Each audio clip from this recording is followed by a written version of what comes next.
Okay. It's like we never left. Laptop on. Laptop fired up. And we were just talking right before we hit all the record buttons. I'm like, it is freezing in here. These headphones are cold. Everything- I can feel my ears freezing putting them on. that soft gel, like No, this doesn't work well when it's significantly below body temperature. it's funny because normally, like, that's when people put those on, I'm like, ooh, it's a feature. Because normally it's hot, it's 118 degrees out. And then we're like, oh, if we put these headphones on, I was like, it combats like sweaty ear because it's nice and cool. And right now you're like, it's freezing. Yeah, so if people haven't guessed, we're sitting here in our studio and it is not the warmest place in the building. No, and granted, other people are sitting with snow outside or whatever, and we're sitting here at 60 degrees outside. Woolly jumper. I know. I was contemplating. I have one more like hoodie in my office, and I was like, would it look ridiculous to wear like just padded layer after padded layer? I know. But anyway, we're back. We're back, and I'm sort of thinking, I'm like, all right, I know there's a danger of saying this. We'll keep it short today. Okay, what do we consider short? 20 minutes? 30 minutes? Well, let's aim for 20 minutes. Sean, 20 minutes. God, I don't know. I feel embarrassed saying this because I'm like, even as the words leave my mouth, I'm like, oh, this is going to be an hour and 10 minutes plus. No. We'll keep it short. Because also with the holidays and stuff like that around, I thought this would be fun. We'll get some content in. We'll get some stuff out there. Yep. Because I know also as people are moving around, doing stuff, whatever, just in your normal podcast, listening, things change. So hey, why not have more opportunities for longer and shorter stuff? Yep. So yeah, should we just go straight in? Let's just jump in. All right. Initializing waveform. Modulating signals for transmission. Exploring the possible, probable, and preferable futures. Welcome to Modem Futura.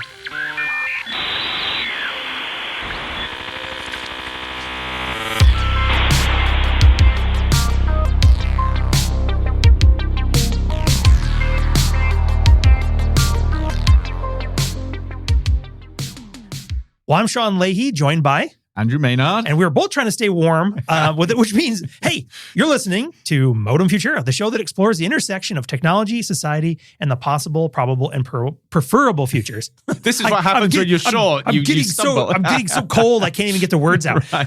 Asking deep questions like, what will it mean to be human in the future? Assuming we're not frozen solid in the next ice age here. Well, the answer is a block of ice, yes.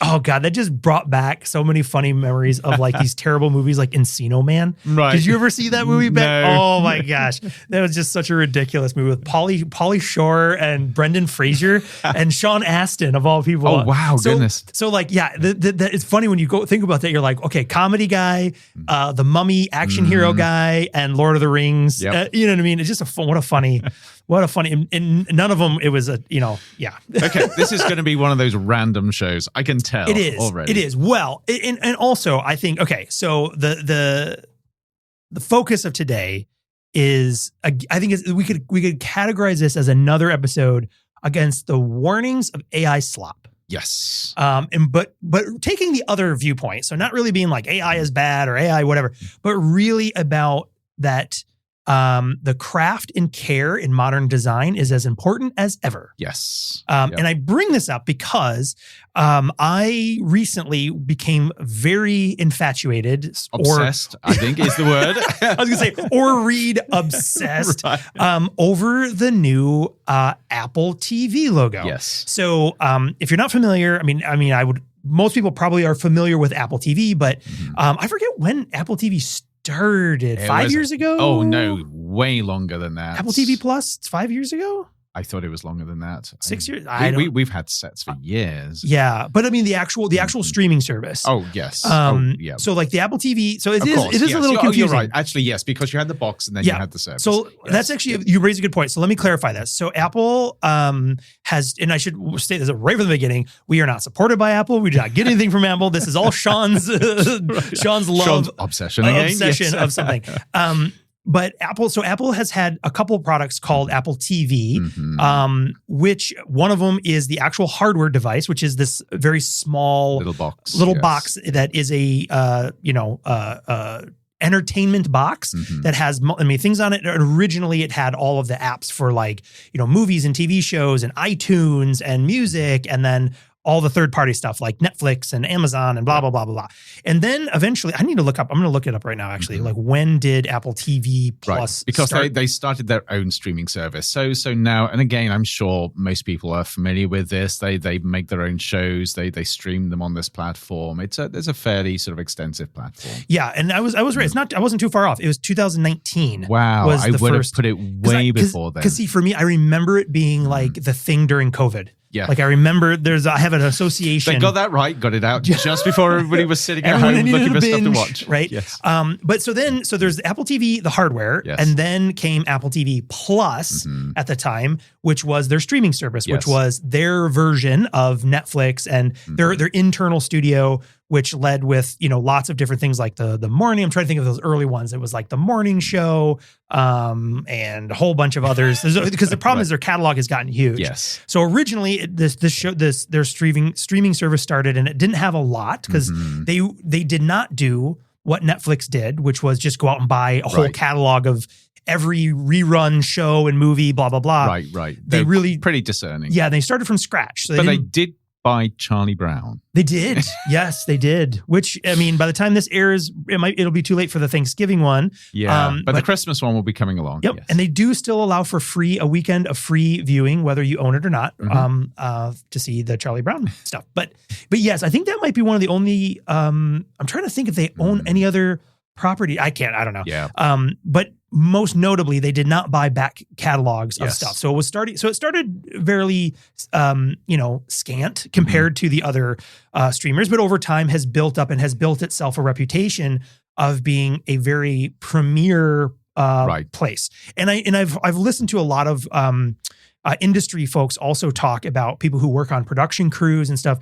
And apparently from other sources, like working on a show, whether it's a movie or a series on Apple TV, is like one of the best experiences. Interesting. Because apparently when they greenlight these projects, they go all in. And so they're serious about it. And so, with all these side of production things, you're always up against cost or time and in how apparently nice it is to work for a production company who's like, yep, okay, do it. Make it the best we can. And it's paid off. They've had quite a few successes in terms of their shows, also new feature films, all this kind of stuff. All right. Anyway, but so fast forward. So that's that's Apple TV and Apple TV Plus, the service. Yes. But just recently, during the first couple weeks of November, they had announced that they had updated the logo. They dropped the plus. Yes. So it's no longer Apple TV Plus. It's just Apple TV. Okay. And of course, with that came the fancy word is a new mnemonic, otherwise known as a logo. Logo with sound. It's the thing you see on the screen. That's right. Whenever, in fact, when you see it at the beginning of their programs, the stuff that they've created. Yep. Do you see it anywhere else, or it's? No. So, and if you're thinking like, what is that? So think about anything. HBO is probably one of the most famous ones. When you first get that HBO and then you see the logo. Yes, Netflix, it's the same thing with the lines, with the And so the mnemonic is basically just an animated logo, or like in different parts of industry, you might also call it a sting or something like that. But it's essentially a animated logo with audio. Right. That's it. It's very simple. Yes. But those tend to be some of the most iconic things because you have instant brand recognition with those. Again, if you can think of those and you hear it in your mind, that's exactly what we're talking about. Yep. Yes. And so now, and they had one. They had a very simple. It was just a black screen with the white Apple TV, and it had a little, almost like a little. It wasn't like quite a sun flare, but it was like a little like reflective kind of animation that went across it. Right. Yes. But now they replaced it with something. Again, it's on a black field but the static logo has a little bit of color saturation to it towards the bottom and things like that. It's a pleasing looking logo. Yep. The little animation, however, and you've seen this, the new one, right? Okay. Yes. So the new animated one is very nice. It starts off sort of zoomed in, and it sort of has this kind of color flip while the chime plays, which is a very pleasing tone. And then it sort of fades to the static icon, and you might look at that and just it passes you by in just a heartbeat. And you're like, I mean, I did because I didn't know the backstory, which we're going to get to in a minute. Yes. And everything is going to sort of coalesce together. But I thought, yeah, that's pretty. Nice. It's interesting, but nothing special. Yep. And that's where my obsession began. Because again, you see these things and you're like, oh, that's cool. And to be fair, I also know this from just the past when Apple has done a lot of different marketing elements or stuff like that. You have what is on the screen, which can be enjoyable or not, depending on your opinion, to an extent. But then what has always fascinated me is to dig into the behind the scenes of how they do this. Because there was an ad, I don't remember which iPhone it was, but it was an ad that just kind of had all these really cool visuals that was being on screen while they were talking about the materials and these things. And then revealing the behind the scenes of how, again, even back then, how much of these things was done with like practical effects and paint and all this kind of stuff. So just to tee this up. So we're now living in an era where AI is involved with everything. Yes. So when you see this, the assumption maybe for a lot of people, and that was just 10 minutes sitting down with generative AI sort of creating this. Because surely that's what everybody does now. Why spend hundreds of hours creating something that's on the screen for a few seconds when AI will generate it in a few seconds? Yeah, absolutely. But the point here is this was not AI, correct? Correct. Yes. So that is exactly the point.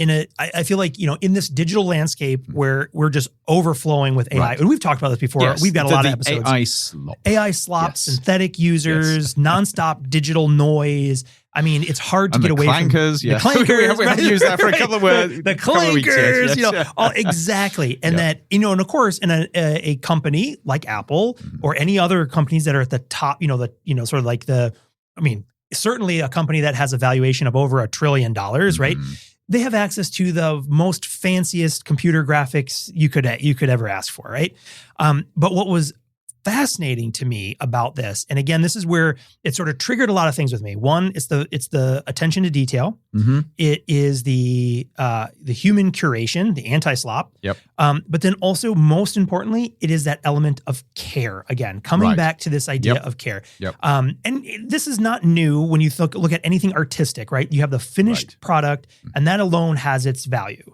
But to me, ultimately, the thing that I usually tend to resonate the most with is when you learn what the story what's is. What's gone into it. What's gone into very it. human side of it. Absolutely. Yes. Absolutely. And again, I'm somebody, we've talked about this before too. On this show, even our logo, our title, I love things that have deeper meaning behind them. So if you look, you'll find it.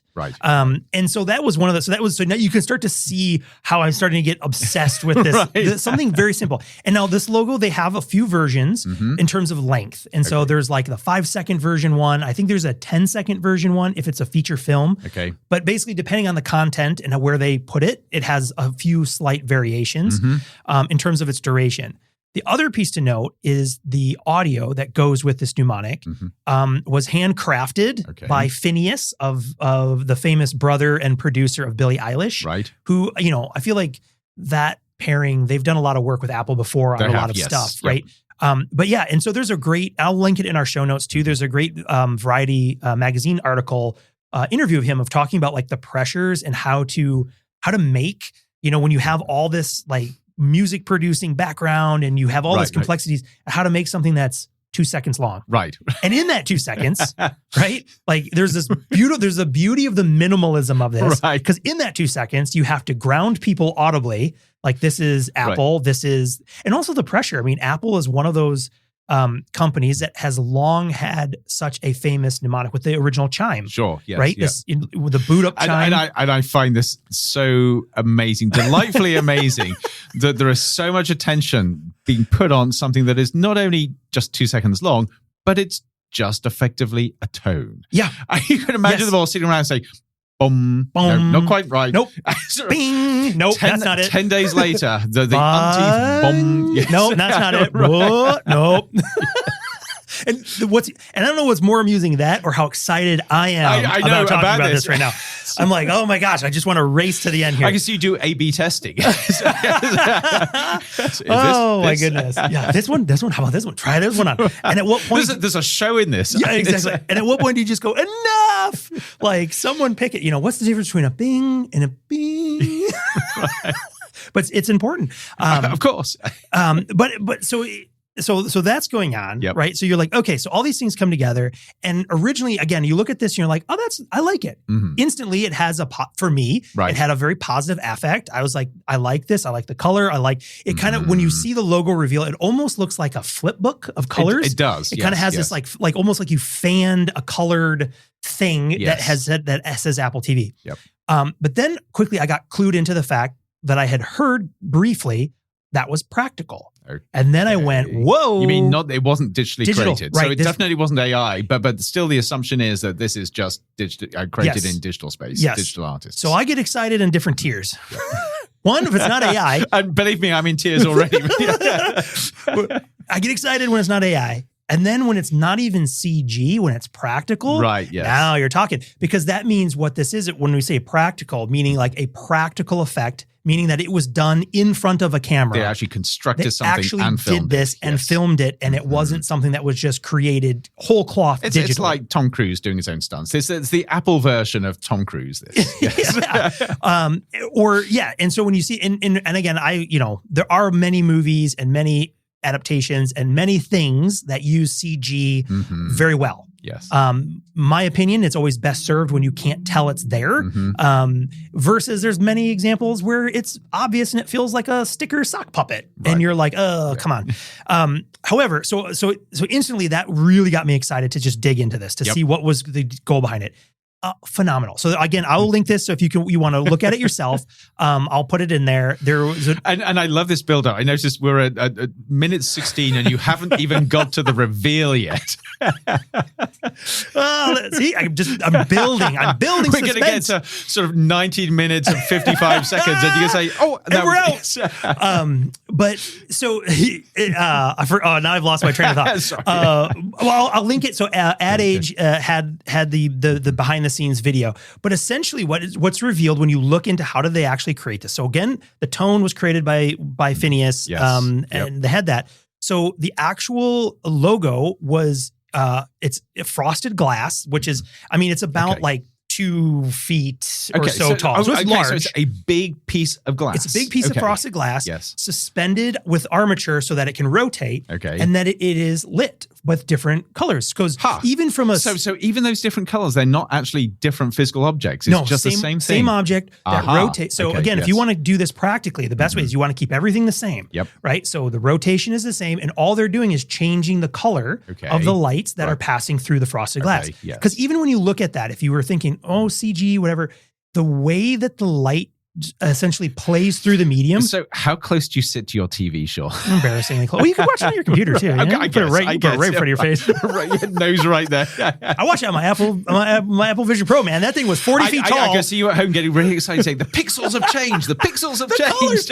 Do you understand how hard it is to get the colors to play with light through a medium in a computer generated, but so what you quickly reveal is that this is a practical glass logo that is rotated and lit with the different colors of the lights that you see in the finished product, and then just composited all together. Right, yes. And so, of course, they do use some compositing tools to remove like the frames and the things like that. Yes. But yeah, so it's the whole thing is beautifully done. And in the end, you just have this, very brief, I think for the most TV shows, I think it's 5 seconds that this whole thing plays. And in that 5 seconds, what speaks and what I get so excited about is the way that it positions itself. One, you're like, cool, the bug, it tells me I'm in for Apple TV product. By now, I'm also associating that with high quality TV shows and all this kind of stuff. But then on top of that, there's that depth of, this is an example of an intentional design by humans to not draw attention to the fact that it was created by humans. Just to get it the way we want it. And to do it with care and with intent and with a beautiful design. It comes back to that idea of care, that the stuff that people don't see but nevertheless matters. Absolutely. And, and I couldn't help but also, I feel like this is maybe one of the most recent good examples. And there's a quote often sort of attributed to Steve Jobs about, and I don't remember where the original quote came from, where he talks about painting the backside of the fence. Right, and we used this before. Yeah, yes, but there is a 1994 quote from a magazine interview he did with Wired magazine. And I have the quote here. The quote is, "When you're a carpenter making a beautiful chest of drawers, you're not going to use a piece of plywood at the back, even though it faces the wall no one will ever see. You'll know it's there, and you're going to use a beautiful piece of wood on the back for you to sleep well at night. The aesthetic, the quality has to be carried all the way through." Yeah. And again, that is a piece that I think a lot of people have either by directly or indirectly with just the meaning behind it have picked up on. And to me, this little tiny 5-second logo is exactly an example of that quality, of that care, following it all the way through. Professional pride, the craftsmanship. Yes, the professional pride. That's exactly it. So what I find so interesting about this is the link to the recent book, AI and the Art of Being Human. Because we did use AI, but the whole point of it was trying to tease out what it truly means to be human in terms of the value and the meaning you put into things. And it's this craftsmanship, that it's this ability to be an artisan in terms of what you do. So what you produce with care, reflects something deeply within you. It doesn't necessarily have to be seen, but there's a connection between your humanity and the thing that comes out.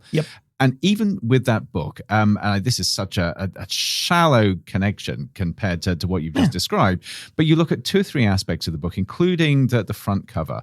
We very intentionally did not use artificial intelligence in creating that front cover because I wanted this to be something that was innately human and had that craft behind it. Yeah, absolutely. And I think, given the growing backlash that we're seeing, which is, I think, natural, fighting the hype and all the other stuff that's being force-fed everybody, is I do think, and again, Apple doesn't even make mention that it was that they didn't. They didn't even talk about it, right?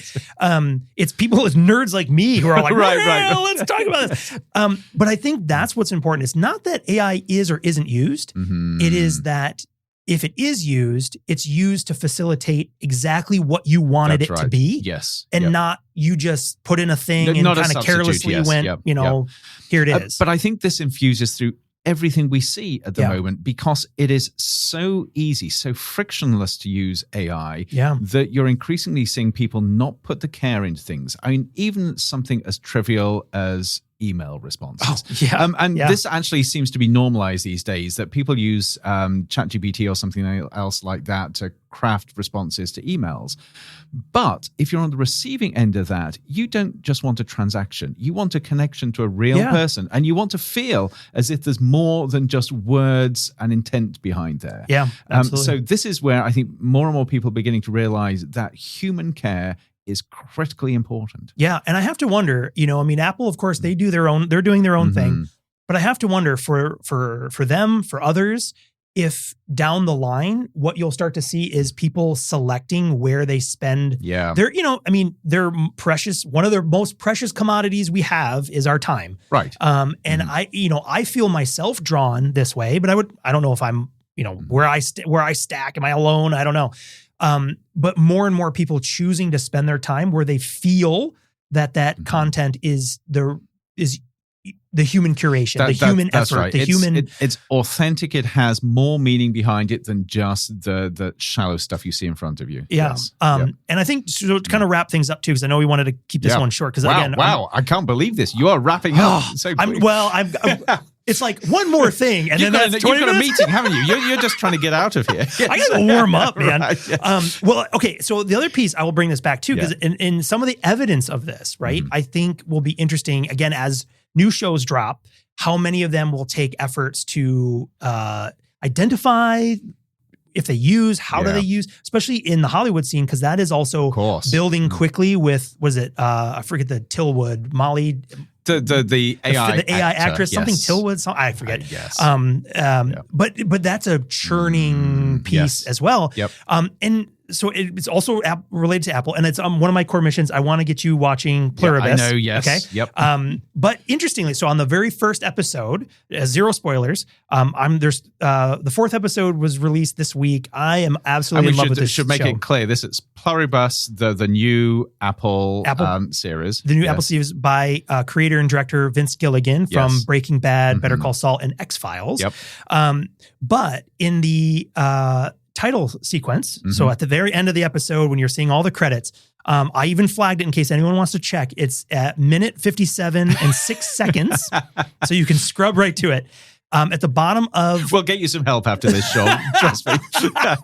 I think I'm too far gone, my friend. I don't know. But very intentionally, the very last piece here, I'll tip it over here so you can see. Right, it says this show is made by humans. And which is interesting. Fascinating. Yes. That is beginning to come in. That is beginning to come in to a point. And since then, Vince Gilligan has had interviews where they've asked him about this. Yep. And his thing was, he doesn't have any shade against people who are using it. Yep. But he just wanted to be clear that this show was not done with artificial intelligence, that it was made by humans. And even, which is interesting to learn as well, that even the show itself, he wrote the original sort of outlines and stuff for the show almost 10 years ago. Right. So he wrote it before there was any, ChatGPT going like, what kind of screenplay can I write for you? Yep. And so it's just interesting. And again, when I'm starting to see these signals pile up, right, that tells me that this is something to pay attention to, that we are seeing, it's not just a gut feeling. I think we are really seeing a shift in, again, in signaling at the very least that, hey, this is pure human, because we're drowning in a sea of things that are just endlessly created. And how do I make sure my thing stands out? I am so interested to see how this plays out. So I'm exactly the same. I'm finding with my work more and more, I'm leaning into what I do, what is my craft, what is my skill, rather than the AI, and taking pride in that. Yeah. And I'd like to think that other people are doing that as well. But of course, you know what people are like. It's quite possible that the majority of folks out there just say, AI slop, it's just something else. I can't be bothered. Yeah, I know. It really is a thing. But anyway, I was like, again. So I guess the call to action this week is go and watch the logo and watch it close. Watch it close. And pay attention and appreciate the care and the humanity. And you can impress/annoy everyone in your family around you by your new knowledge of how by pointing at it and saying, did you know that's real? That's not CGI. That's practical and real. You realize 6 months from now, there's going to be the scandalous reveal when somebody says, actually, it's all CGI. Well, right. Like actually that behind the scenes, that whole thing was Sora 2. That's right. Yes. And it's like, we're just in a recursive simulated horror. Oh my goodness. Yeah. No, tons of fun. And like I said, I will plug, like I said, I'm only 3 episodes into Pluribus, but I will highly recommend that if people are looking for a holiday binge to watch or whatever. Highly worth it. I enjoy it. Okay. So fantastic. Well, thanks for indulging me on my my little divergent. I have to get my my magnifying glass and my screen out to scrutinize it in detail. There you go. And just a reminder for all of our listeners, I will put the links to the behind the scenes thing. I'll put all those links in the show notes. So if you want to go look for yourself and see it, that way you don't have to have an Apple TV subscription to see anything. I'll put it out right there so you can have a look for yourself. I guess that's probably it. Yep. Yeah. Fantastic. Well, and again, also just again, another call to action to all of our either new or, longtime listeners to, again, just help us promote the show and get us out there. We're seeing a lot of great uptake in terms of new listeners, but we always want more. We're hungry. We're hungry for more. But the best way to do that, of course, is to like, follow, or subscribe, depending on what your player allows. But leave us a rating and review and get us out there because, tell us what you think. Get in touch. Those AI slot machines need to know who we are to be able to push our content in front of new, unsuspecting victims. I mean, new customers. I mean, new users. I mean, yes. Of course, as you sort of struggle with all of this, we're going to have our end tagline made by humans. We are still human. Clearly, because no AI would make it that sloppy. Right, I know. Oh, fantastic. Well, from myself and from Andrew, thank you so much. And we'll see everybody on the next episode of Modem Futura. We'll see you then.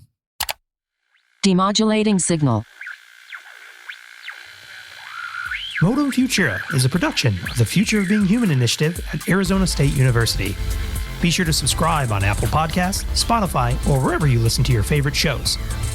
To learn more about the Future of Being Human initiative and all of our other projects, please visit us on the web at futureofbeinghuman.asu.edu.